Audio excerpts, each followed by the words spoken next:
Hey, welcome back and take two. Well, welcome back to the Dialogues About Death show with your host, Chris Miller. Hi, Chris. How are you this morning? I'm doing well, Mary. Thank you for helping me out and getting this thing rolling this morning. Well, I think we were talking about this off screen that the heat is like making the technology go, ah! Yeah. So it's all good. It's all good. And we're going to make this a super short show today, Chris, because I think people are busy and we need to get in and out. And there's so much to share in a short period of time. Yep. So make sure Absolutely. you stay with us. And if you're, sorry, I cut you off. Is there anything you wanted to share today? No, I just say, you know what? It is summertime and people are like starting to travel and get out of get out of town and have a good time. So let's get with it this morning.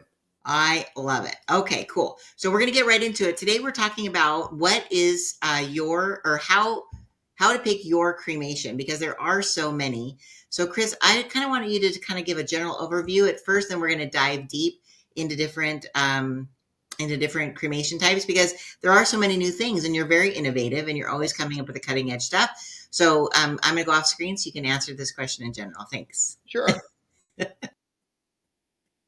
So today we're talking a little bit about cremation.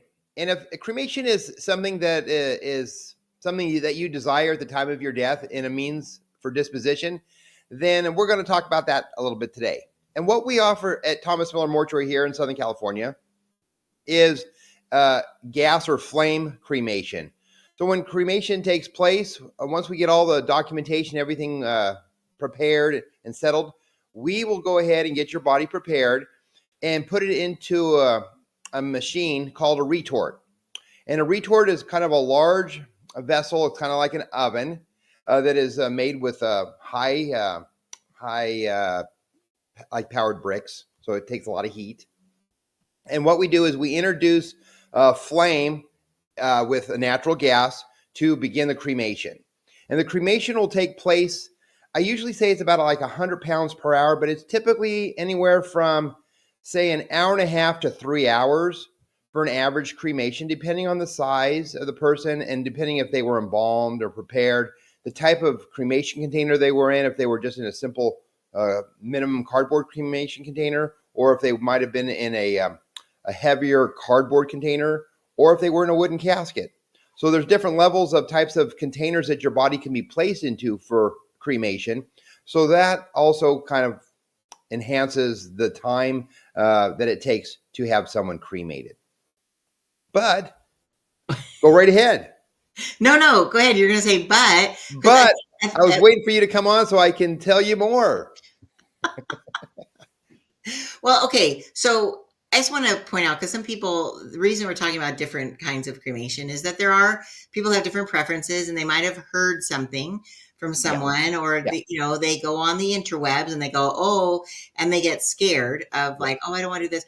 But once someone has passed away, they don't feel anything. So all these different cremation options are really the families, or if you take the time to pre-plan, which is what we recommend. Yes. You can get cremated any way that you choose to, or if you've left it up to your family, there are different options that would make them feel comfortable. But every single type of cremation doesn't hurt. It's very clean and eco-friendly. Like everything you do is top notch. So I kind of want to throw that in there, because sometimes some people think, I don't want to burn. I'm like, well, you're not there. You're in heaven, hopefully. So you're not there. It's just how we take care of the remains. We all hope and pray everybody is not burning. Hopefully everybody goes up and everybody's good. There could be a whole different type of flame somewhere else, but we won't get into that today. No. And so I said there's different options. So let's talk really a little bit. People have asked about, like, is there anything sustainable or good for the environment? But I think because you're going to cover this in the next question, there are the most common that people now are talking about now are cremation by fire, which is something that is what has been done forever. There's water, there's planting, and composting, and those are two different things. So those two are like more like the kind of the sustainable. So I'm going to go off screen and then let you talk a little bit about all those. Yeah, that'd be great. Let's do that. All right. Oh, wait, before we go, we have Yeah, quite a bit of people live here. So I just want to fantastic. thank them. Yay. Keisha, thank you so much. I know we got kind of confused in where the show was today, the technology. So Kathy, Erica, Keisha, this is Beautiful. awesome. Christina, good Wonderful. morning. Look at everybody. Sissy, look at everybody chiming in. Wow. Carlene, Yep. I Carl love and it. Christy. And Wonderful. Sherilyn. Beautiful. Awesome. Good morning, everybody. Thank Good you so morning. much. And I didn't share this, but as just typical housekeeping, since we kind of jumped over that, if you have a question, please put it in the comments because we'd love to answer questions live. And if you feel this is would bless someone, we'd love for you to share it with them. So it's easy to hit the share button on your Facebook page. So Beautiful. again, thank you so much, Chris. And again, we're going to be talking about. So Different types of sustainable cremation. yeah, and not just sustainable. You can go into Yep. detail a little bit about the water and the fire as well. Absolutely. Awesome. Okay, thanks so much. You bet.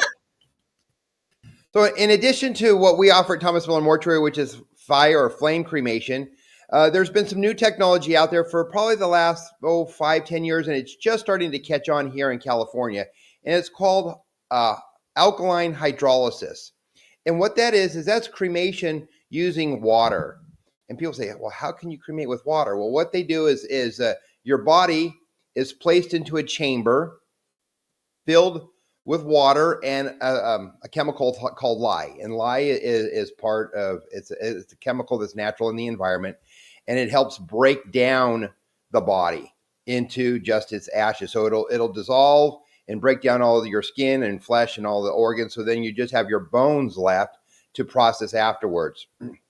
And so that is a means. So for those people that aren't really keen on a fire cremation, they can do a water or alkaline hydrolysis, which is now the first one has just opened in California, and it's just about 45, 50 miles south of our funeral home. So if it's something that people are wanting to do, we can definitely talk more about it. And it is an option, but we just don't do it personally. It does take a little bit more time. So if people are in a rush, needing their ashes back for a ceremony or going somewhere with them, the alkaline hydrolysis process takes a little bit longer, and since it's offsite, it also. So I would say it's going to be a week or two for us to get that process taken care of for you, if that's something that you're wanting. In addition to those two options, the people can also be what we call planted, and so after you're cremated, your ashes can go into like a forest. They can be put into an outdoor area, which is a little bit more natural and more biodegradable, more friendly, than instead of just keeping them in an urn or keeping them in a place of remembrance. There's a place actually they've opened up a forest area up in the area of Big Bear, Lake Arrowhead area, that you can actually bring your loved one's cremated remains up there, and you can pick up a personalized tree and plant the ashes underneath the tree, and the ashes would act as like a fertilizer type of thing to be underneath to nourish the tree as it grows. Then there's also one other thing. It's called composting, and people go, "What's composting?" Well, composting, a lot of people compost at home, and when you compost all your leftovers and things like that. But this is where you take your body, and it's not embalmed, it's not really prepared. You're just wrapped in a cotton shroud naturally, and then you're placed in a burial site. And there is one cemetery right now in Northern California, I think near the Merced area, that allows that. And it's something that is just catching on. It's for those people that are very green, environmental. They don't want to have chemicals in their body, and they just want to kind of go back into the earth. It's just something very natural. So that's something that is offered out there. It's very unique. It's not an everyday occurrence, but those are things that we can offer and help our families research if it's something they want to do. It's just that we don't have any of those options locally here in Southern California at this time. Awesome. Well, Sissy actually just chimed in and she said it's called Better Place Forest in Lake Arrowhead, California. Wonderful. Yay. Thank you, Sissy. Now, because Sissy obviously is one of Chris's amazing staff members, Yeah. or I should say family, because they are so much like a family there. But I'm curious, you said they're cremated. So even though they're composted, are they still? So composting and planting. So planting is the cremated remains being planted Oh, in a forest. Composting is the whole body just being buried in the ground. okay. Okay. So that's the difference between the composting or a planting. Okay, because I've seen some things where it's like it's not a real person, but like it's a drawing that they can plant like a tree into the container, and then a tree grows from your remains. Well, Is that we true? have an we have an urn such as that at our funeral home that we offer, and it's a starting kit that you could take your cremated remains with seedlings, and you can take that vessel home and plant it in your backyard. So your Oh, cremated remains are part of a tree that would grow, but it would take a long time for it to grow. So yes, we offer that also, and okay, we offer that today, and we actually have it as a sample in our selection room, in our urn room. You can okay, actually get the little starting kit for planting of a tree with your cremated remains. okay, okay. Interesting. Because Yeah. I'm a Ted Lasso fan, Yes. and there was did you see the funeral episode? Yes. And so That's good. with the apple, he's Yeah. like delicious. So some people might not, want that, but I know. it's an option for people. So thank you, Chris, for sharing all that. I think that, and so with the composting, you say put the remains like to go up to Lake Arrowhead or in your backyard. That would be a fire cremation, right? That's correct. So Okay. yes, we would do a cremation, and you can do the cremation with fire is going to be done how it's been done for decades here in the United States, if not hundreds of years. Right. Kind of how cremation kind of started with fire naturally, but now they use it with natural gas to help feed it to speed up the process.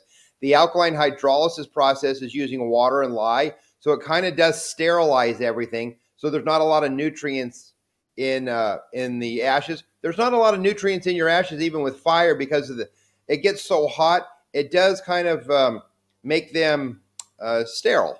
So there's not a lot of nutrients in, even though you have your bone left, and your bone has a lot of minerals and things in them. Sure. After cremation, the heat kind of sterilizes all of that. So there's no there's no good or there's no bad. It's just kind of neutral. So Right. that's why you can use it as a byproduct to start planting, but you would have to add nutrients really to help the tree grow because your cremated remains themselves wouldn't be enough to help grow because there's no nutrients in your cremated remains. Okay. Well, that's it. Very interesting. And There then you you go. mentioned something before we got started that I was surprised to hear with the water cremation that it actually is beneficial to our water system. So, can you It still? is years ago. This was about 15, 20 years ago when this was just getting off the ground. I was in the process of writing some legislation for the state of California to try to get alkaline hydrolysis approved here in the state.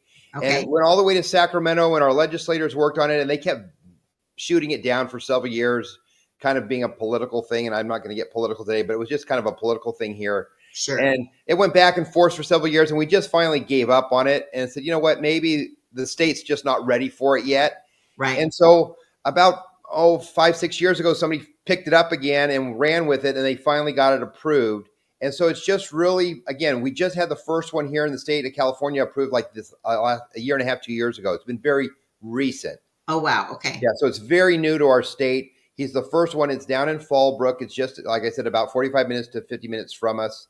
And if a family is interested in that, we can partner with them to do that. But going back to being beneficial, when I was in the process of trying to put one of these alkaline hydrolysis machines in Corona, I actually went to my water department here in the city, and I was talking to them about that, of saying, hey, is this good or bad for the the system, our water system? And Sure. they were saying that the byproduct, and again, your remains stay in a chamber, so you're gonna get your loved one back, but it's the byproducts that kind of filter out through the system will go in down into the water treatment plant. Sure. And they were All, saying that all cleaned out. Like it's yes, not yes, in our water, what like to that's drink. right. It's not the water that we drink. It goes into the treatment plant just like where all of our other stuff goes, and it gets all treated and then reprocessed for the recycling water that we use in our parks and on Yes. our landscapes. That's where they Yes. use that water in our Yes. treatment plant. So The purple pipes. that's right. All the purple fire hydrants, all the purple pipes and stuff. So Yeah. that's where all that water goes. And they were saying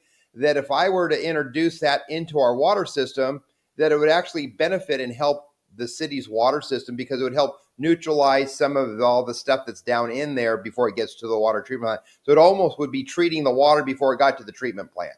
So that's Wow. what they told me. That was just that's what I heard. I'm just taking that with a grain of salt. But I was looking forward to doing that, but it wasn't really cost effective at the time. It still really isn't cost effective It's an yet expensive uh, option. Yes. because it's an expensive option and Yeah. it's time consuming. It takes a lot longer than it does a regular flame cremation. Right. Right. And I think, yeah. And so that would be definitely something you'd plan ahead for. Absolutely. So, yeah. Okay. Well, gosh, Chris, you've answered all the questions. Thank you so much for, Yeah. yeah, people ask random questions, and it's awesome to have someone answer those for You them. bet. And everybody, we had so many wonderful guests today. Thank you so Yeah. much for coming on and sharing your ideas and thoughts and sharing the show as well. Okay, Be- so our what? Say it again. Before we go though, Mary, Yes. I just want to make an announcement about, we're coming into the 4th of July weekend. We Yes. have this weekend and next week. Next week, we're such patriots and stuff. But I just want people to be aware about drinking and driving Oh, good. and driving fast on the roads. I was watching the news this morning and there's several car accidents out there and people are dying because they're not being prudent. So I just want people to be aware, be responsible, have fun, be patriotic, but don't drink and drive. I don't need you any sooner as a client. I'd rather have you live as long as you can and be prosperous with your family and enjoy life as long as you can. Make good decisions out there and have a beautiful and wonderful patriotic 4th of July. I love that. Thank you so much. And because we're in the city of Corona does it up big It on does. 4th of July. We have a parade, we have a fireworks celebration, and a whole party out on the Santiago Park. So we hope that we'll see you guys out there Yes. as well. But thank you for reminding people to do that because, yeah, you don't need any more business. You're No, fine. I'm doing it. And I also want to announce that our next show is on July 26th. We're doing a little less during the summer because people are busy. Yep. And so we look forward to having you guys come back on July 26th. We'll be promoting on all his platforms. Great. But until then, we appreciate you coming on to our episode 13, How to Choose Your Cremation. Until July 26th, thank you so much, everybody. Again, happy 4th of July and God bless you. Bye bye. Bye.